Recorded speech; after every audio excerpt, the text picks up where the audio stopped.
দেখুন বন্ধুরা, আজকে বানিয়েছি আমের জেলি চাটনি। আর এটা খেতে অসাধারণ লাগে, যে কোনো গমের রুটি বলুন, পাউরুটি বলুন, কিংবা ব্রেডের সঙ্গে। আর এখন তো আমের সিজন, এইভাবে একবার জেলি চাটনি বানিয়ে রেখে দিন, 6 মাস 1 বছর একটু কোনো নষ্ট হবে না। আর খেতে তো ভীষণই ভালো লাগে বন্ধুরা। আর দেখুন জেলিটা কত সুন্দর হয়েছে, কতটা ঘন হয়ে গেছে। এটা ঠান্ডা হয়ে গেলে আরও টেনে আসবে। আর এটা কিন্তু 6 মাস 1 বছর থাকলেও নষ্ট হবে না। নমস্কার বন্ধুরা, আমি সুখী বসাক আমার চ্যানেলে আপনাদের সকলকে স্বাগত জানাই। বন্ধুরা, আজকে আমি আপনাদের আমের জেলি চাটনি তৈরি করে দেখাবো। আপনারা পুরো ভিডিওটা স্কিপ না করে দেখতে থাকুন, আশা করি খুব ভালো লাগবে। ভালো লাগলে আমার চ্যানেলটাকে সাবস্ক্রাইব করে দিয়ে আমার পাশে থাকবেন। যারা নতুন বন্ধুরা এখন পর্যন্ত আমার চ্যানেলটি সাবস্ক্রাইব করেনি, তাদের কাছে অনুরোধ, প্লিজ আমার চ্যানেলটাকে সাবস্ক্রাইব করে দিয়ে আমার পাশে থাকবেন। আমের জেলি চাটনি করার জন্য কি কি উপকরণ নিয়েছি আপনাদের বলে দেবো। বন্ধুরা, এখানে আমি 1 কেজির মতো আম নিয়েছি। আর এই আমগুলো আজকে যে ঝড় হয়েছিল সকালবেলা আর বৃষ্টি, সেই ঝড়ে এই আমগুলো পড়েছে। আমগুলো কিন্তু খুব একটা বেশি বড় হয়নি, ছোট ছোট আছে। তো এই আমের আচার বানাবো আজকে। আর এখানে নিয়েছি 1 কেজি চিনি। প্রথমে আমি আমগুলো কিন্তু ধুয়ে নেব। ধুয়ে নিয়েছি যদিও আগে, তবুও আর একটুখানি ভালো করে ধুয়ে নেব।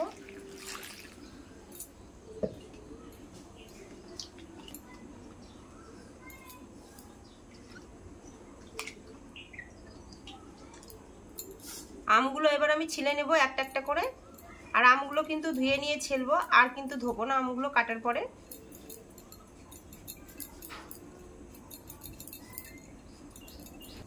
এখন তো প্রচুর আম পাওয়া যায় বন্ধুরা। এই সিজনে কিন্তু আমের আচার বলুন, তেলে ডুবানো মিষ্টি, জেলি চাটনি সব কিন্তু করে রাখা ভালো। আর কিছুদিন গেলেই কিন্তু আমগুলো পাকতে শুরু হবে, আর তখন কিন্তু আচার একদমই ভালো হবে না। এই যে দেখুন, আমাদের এদিকে এখনো কিন্তু আমের আঁটি ডাবেনি, অন্যদিকে হয়তো আমের আঁটি ডেবে গেছে। আর অন্যদিকে কিন্তু আম পেকেও গেছে, আমাদের এদিকে এখন আম পাকেনি। তো আমগুলো ঝড়ে পড়েছে, সেই জন্য কেমন হয়েছে মাঝখানে থেতো হয়ে।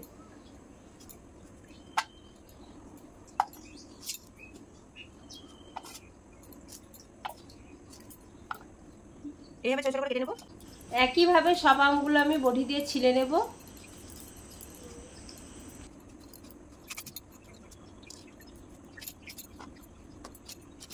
সব আমগুলো বটি দিয়ে ভালো করে কেটে নিয়েছি। উনুন ধরিয়ে কড়াই বসিয়ে দিয়েছি, কড়াই গরম হয়ে গেছে। প্রথমে কড়াইয়ের মধ্যে দিয়ে দেবো সরিষার তেল, সামান্য দিয়ে দেবো জিরে। এরপর কেটে রাখা আমগুলো দিয়ে দেবো। আমগুলো দিয়ে ভালো করে নাড়াচাড়া করে নেব। 1 চামচ দিয়ে দেবো লবণ। কালার হওয়ার জন্য সামান্য একটুখানি হলুদ দিয়ে দেবো। হলুদ লবণ দিয়ে ভালো করে নাড়াচাড়া করে নেব।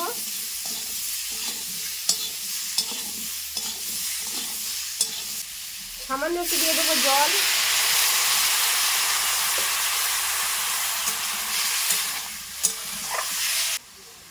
ঢাকা দিয়ে আমগুলো সেদ্ধ করে নেব।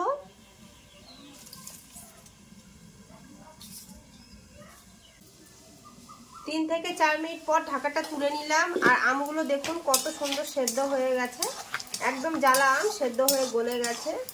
ভালো করে আমগুলোকে গলে নেব।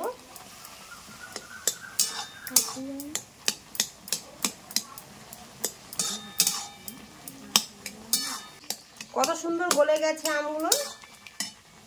এরপর আমি এখানে চিনি দিয়ে দেব।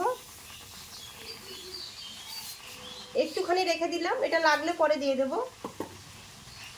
চিনিগুলো দিয়ে এবার ভালো করে নাড়াচাড়া করে নিতে হবে। আর এখন কিন্তু ঘন ঘন নাড়াচাড়া করে নিতে হবে।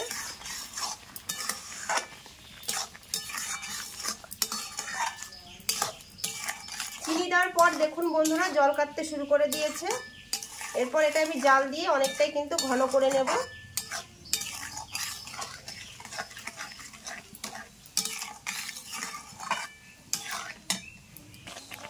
5 থেকে 7 মিনিট জাল করার পর দেখুন আমের জেলি চাটনিটা কতটা ঘন হয়ে এসেছে। এখন কিন্তু ঘন ঘন নাড়াচাড়া করে নিতে হবে, নাহলে নিচে লেগে যেতে পারে। আর একটুখানি টাইট আর ঘন করে রেখে দিতে হবে, তাহলে 1 বছর 6 মাস পর্যন্ত আপনারা খেতে পারবেন, একটু কোনো নষ্ট হবে না। আর জেলি চাটনি কিন্তু রুটিতে খেতে ভীষণ ভালো লাগে। আর চাটনিটা দেখুন কেমন হয়েছে, কি সুন্দর হয়েছে আমের জেলি চাটনি। এখন আমি এটা নামিয়ে নেব।